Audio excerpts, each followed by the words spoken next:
Olá, gente. Hoje eu sou Carlos Eduardo, aluno de Medicina Veterinária pelo Instituto Federal do Maranhão, e hoje eu irei falar sobre estresse oxidativo e envelhecimentos em pets e as suas implicações bioquímicas. Introdução. O estresse oxidativo é um fator importante no envelhecimento de pets, resultando do desequilíbrio entre a produção de radicais livres e a capacidade do organismo de neutralizá-los. Esses radicais gerados no metabolismo danificam lipídios, proteínas e DNA.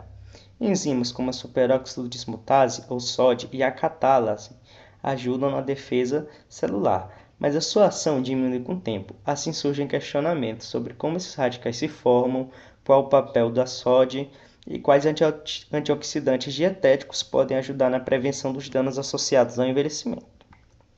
Primeiro, iremos falar sobre o que é o estresse oxidativo. Estresse oxidativo é inerente à vida no planeta Terra. A vida animal existe porque há oxigênio na atmosfera. A oxidação produz efeitos indesejáveis, entre eles encontramos o chamado estresse oxidativo. Ou seja, o óxido oxidativo vem de oxigênio. E como o oxigênio é algo essencial e o oxigênio geralmente ele é bem reativo, em sua forma normal ele já é reativo, mas ele tem formas super reativas que são ainda mais que a gente vai ver mais pra frente. O que é o estresse oxidativo? No caso do estresse oxidativo, o corpo dos mamíferos, incluindo os seres humanos, produz mecanismos que são responsáveis por controlar esse processo infeliz. É fato que sempre vamos oxidar. Como eu falei, o óxido oxidativo vem de oxigênio. O segredo está em controlar o excesso de elementos nocivos. Em outras palavras, devemos manter distância do que produz danos. O estresse oxidativo ocorre quando compostos que não são úteis para vidas, como os radicais livres, água oxigenada e etc., são produzidos em nosso corpo. Quando sua presença é excessiva, apresentam consequências negativas, pois alteram, por exemplo, a funcionalidade das membranas. Se as membranas se rompem, as células morrem e a doença aparece. Em um indivíduo saudável, com um padrão de alimentação e estilo de vida adequados, o estresse oxidativo pode ser minimizado. Não completamente, mas pode ser controlado. Aqui outra pergunta: como é que esse estresse oxidativo vai ajudar no envelhecimento?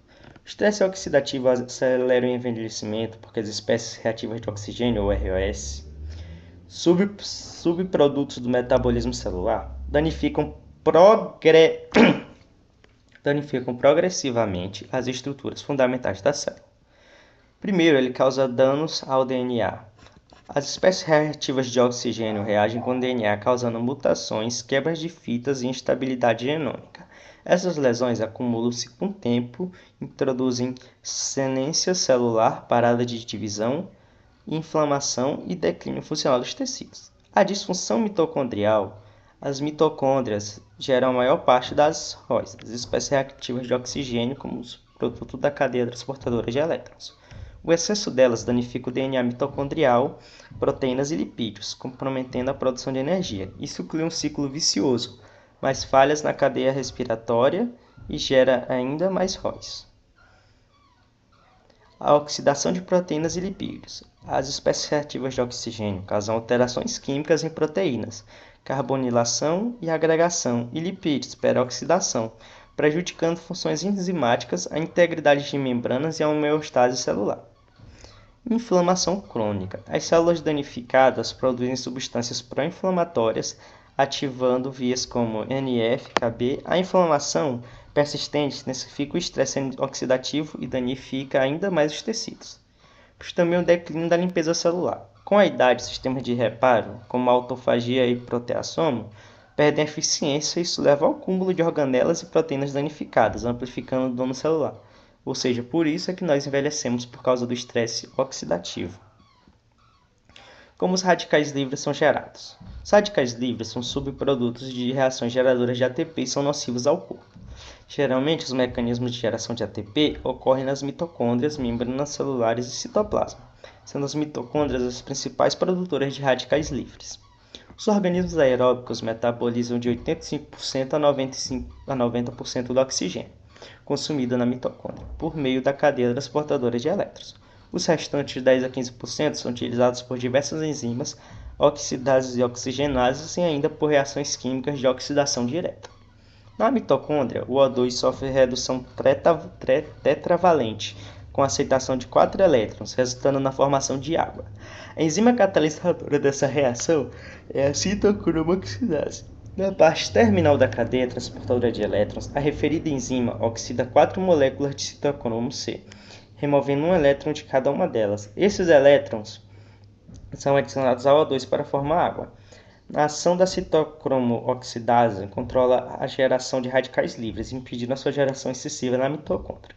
No entanto, cerca de 2 a 5% do oxigênio metabolizado nas mitocôndrias são desviados para outra via metabólica, reduzidos de forma univalente, dando origem aos radicais livres.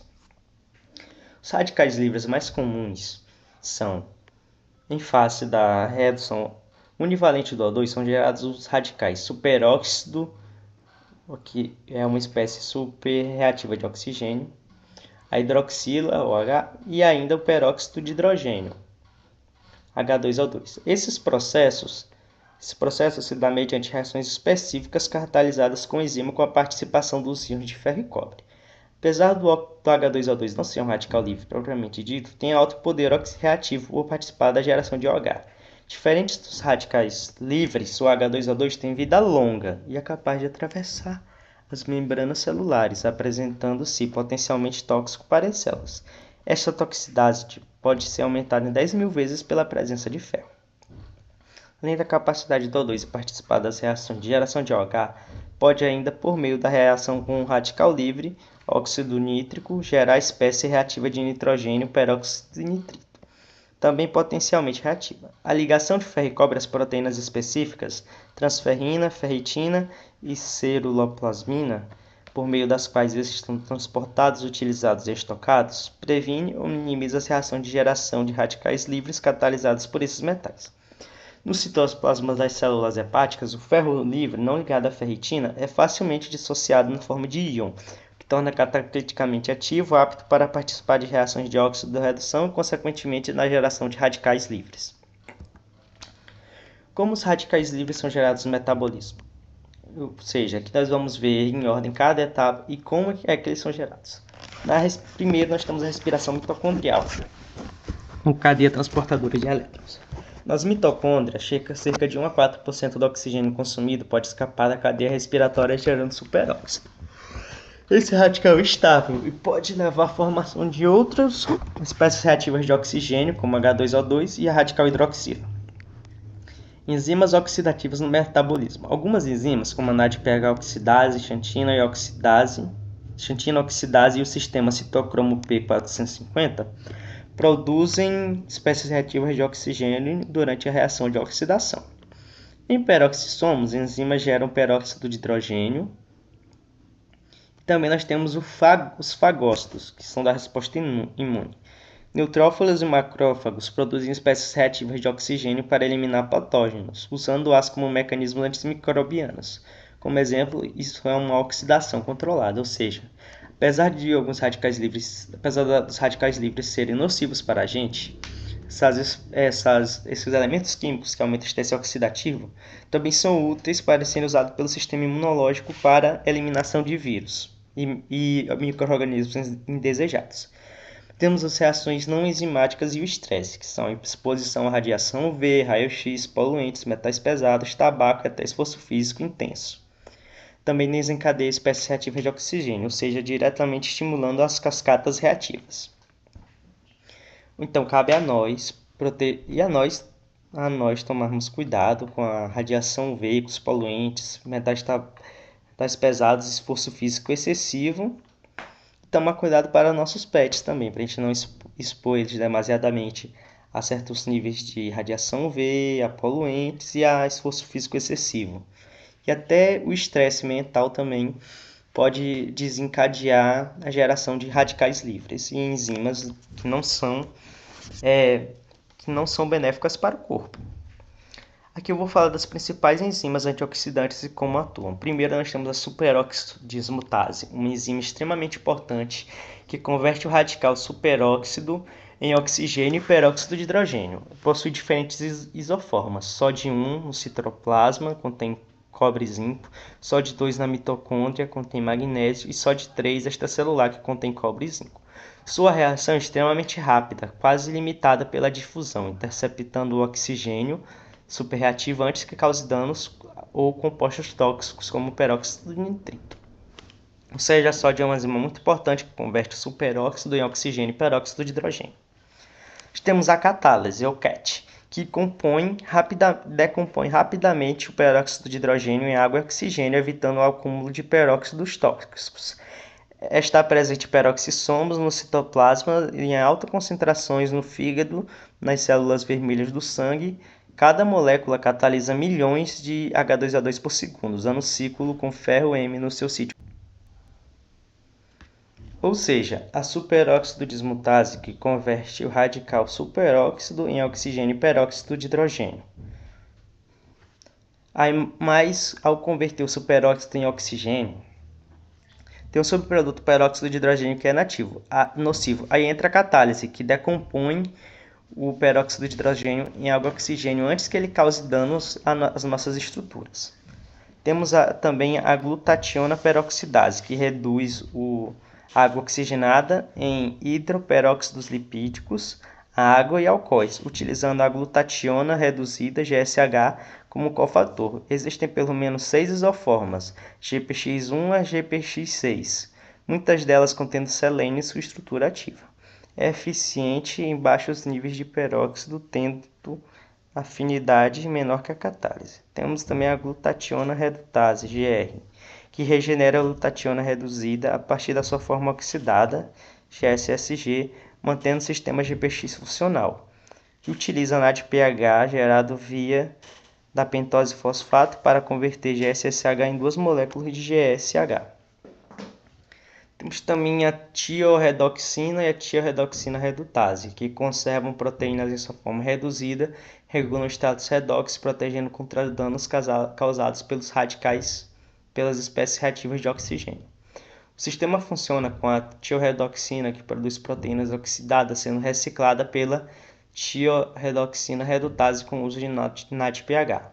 Também temos as peroxirredotinas, ou PRX, que reduzem a água oxigenada, a peróxido de nitrito, peroxinitrito e hidroperóxidos orgânicos por meio de resíduos de cisteína, tiol, e trabalham em conjunto com os sistemas de glutationa e tiorredoxina para equilibrar o ambiente redox celular. Ou seja, essas enzimas atuam como uma rede, que ao neutralizar o oxigênio superreativo, ainda deixa peróxido de hidrogênio, aí chega outra, recicla-se peróxido de hidrogênio, formando oxigênio e água, assim é um ciclo. Aqui, quais antioxidantes eu posso adicionar na dieta? Para pets, podemos adicionar frutas vermelhas, como mirtilos, cambréus e morangos, ricas em polifenóis e vitamina C, que vão proteger contra os danos celulares. Podemos adicionar maçã, fonte de vitamina A e E, e fibras, antioxidante natural. Podemos adicionar cenoura, abóbora, brócolis, couve, espinafre, que contém beta-carotenos e vitaminas e fibras. Sardinha, salmão, especificamente para gatos, que são ricos em ômega 3 e astaxantina, antioxidantes que favorecem a saúde cerebral, cardíaca, pele e pelagem. Sementes, chia, linhaça, abóbora, girassol, fornecem ômega 3, vitamina E, selênio e fibras. Ervas e especiarias, como cúrcuma, salsa, que tem polifenóis que atuam contra inflamação e estresse oxidativo. Temos alimentos fermentados, como kefir, vegetais fermentados, que fornecem probióticos e fortalecem a defesa antioxidante via flora intestinal. Algas e microalgas, cogumelos, como a reishi H, apresentam compostos potentes como sódio, astaxantina, beta-glucana e estimulam a proteção celular. E para humanos, podemos adicionar frutas vermelhas, que têm polifenóis como flavonoides, resveratrol e vitamina C, que protege contra a oxidação celular e inflamação. Podemos adicionar alguns vegetais coloridos, como cenoura, beterraba, espinafre, brócolis, couve, tomate, que são ricos em carotenoides, luteína, licopeno e vitaminas antioxidantes. Podemos adicionar oleaginosas, como nozes e amêndoas, e sementes, que oferecem vitamina E, selênio e ômega 3, com efeitos anti-inflamatórios e antioxidantes. Podemos adicionar peixes azuis como salmão, sardinha e cavala, que são fontes de EPA/DHA, e astaxantina, com benefícios cardiovasculares e antioxidantes. Podemos adicionar azeite de oliva, gorduras insaturadas, que contém gorduras insaturadas e compostos fenólicos com ação antioxidante. Podemos adicionar alimentos fermentados, como iogurte, kefir, chucrute, kombucha, que contém probióticos que favorecem a saúde intestinal e reduzem a inflamação. Podemos usar especiarias como cúrcuma, canela, gengibre, açafrão, que são potentes polifenóis com propriedades antioxidantes e anti-inflamatórias. O chá verde, que contém catequinas, com efeitos antioxidantes, anti-inflamatórios e protetores de doenças degenerativas. Também podemos adicionar chocolates escuros e cacau cru, ricos em flavonoides e compostos fenólicos que protegem o coração. Então foi isso, gente. Obrigado pela atenção e assim eu encerro o meu trabalho.